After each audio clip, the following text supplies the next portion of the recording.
বৈষম্য বিরোধী ছাত্র আন্দোলনের আহ্বায়ক হাসনাত আব্দুল্লাহ বলেছেন, এখনও অনেকে আমাদের অভ্যুত্থান মেনে নিতে পারেননি, সেজন্য পুলিশ, বিচার বিভাগ ও সচিবালয় আমাদের বিরুদ্ধে ষড়যন্ত্র করা হয়েছে। সচিবালয়ে আমাদের বিরুদ্ধে যারা ষড়যন্ত্র করেছেন তাদের বলতে চাই, আপনাদের আম্মু আর দেশে ফিরে আসবে না, আমাদের রিয়েলিটি মেনে নেন।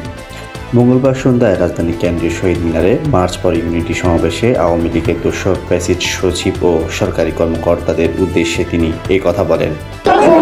জানুয়ারির মধ্যে আমাদের এই জুলাই গণঅভ্যুত্থানের ঘোষণাপত্র জারি করতে হবে। আপনারা রিয়েলিটি মাইনা নেন, আপনাদের আম্মু আর দেশে ফিরবে না।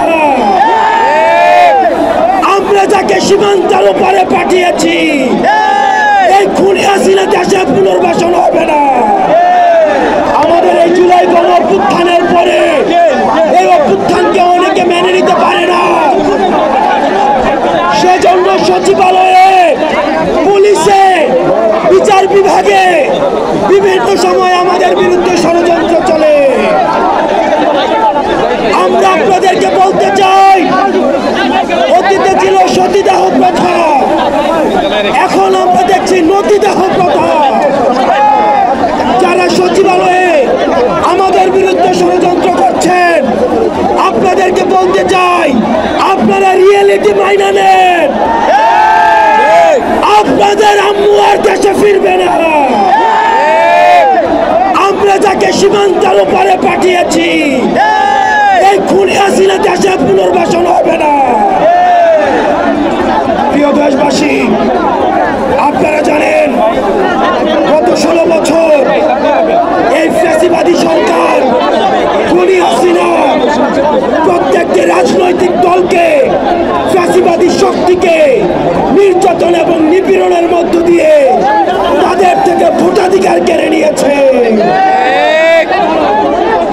বিএনপি, জামাত সহ ফ্যাসিবাদ বিরোধী যতগুলো শক্তি রয়েছে, আলেম ওলামা রয়েছে, অনলাইন অ্যাক্টিভিস্ট রয়েছে, তাদের বাক স্বাধীনতাকে হরণ করেছে।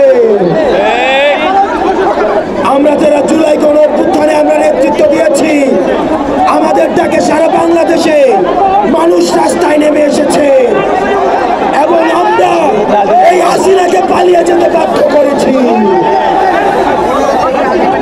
আমরা এই সরকারকে বলতে চাই, আজকে 5ই আগস্টের পরে আজকে এই পর্যন্ত আইন শৃঙ্খলা পরিস্থিতি এখনো পর্যন্ত স্বাভাবিক হয় নাই, দ্রব্যমূল্য এখনো নিয়ন্ত্রণে আসে না।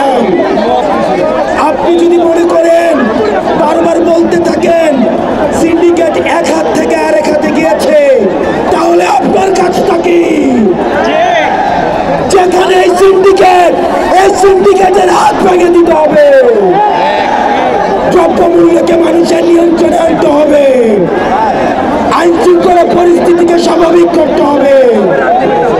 কোন বিপ্লবীর গায়ে যদি আক্রমণ করা হয়, এই সরকারকে তার দায়ভার নিতে হবে।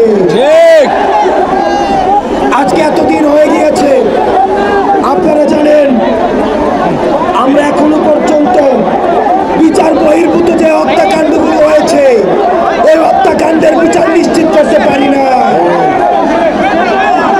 আমরা দেখেছি পিলখানা হত্যাকাণ্ড, এই পিলখানা হত্যাকাণ্ড দেশপ্রেমী অফিসারদেরকে একজন একজন করে মেরে ফেলা হয়েছে।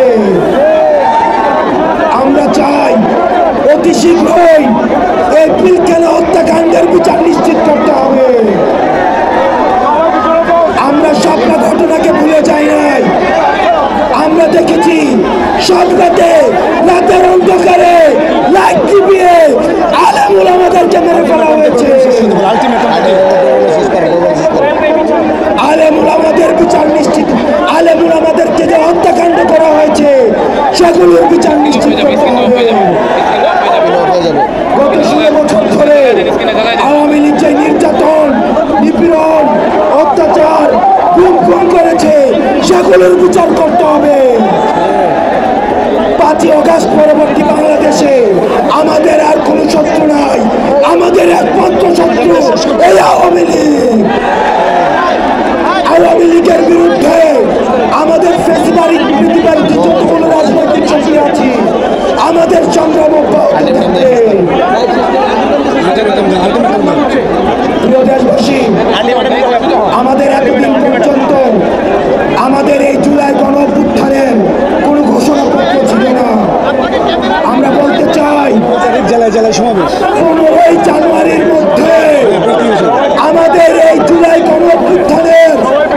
ছাড়পত্র জারি করতে হবে।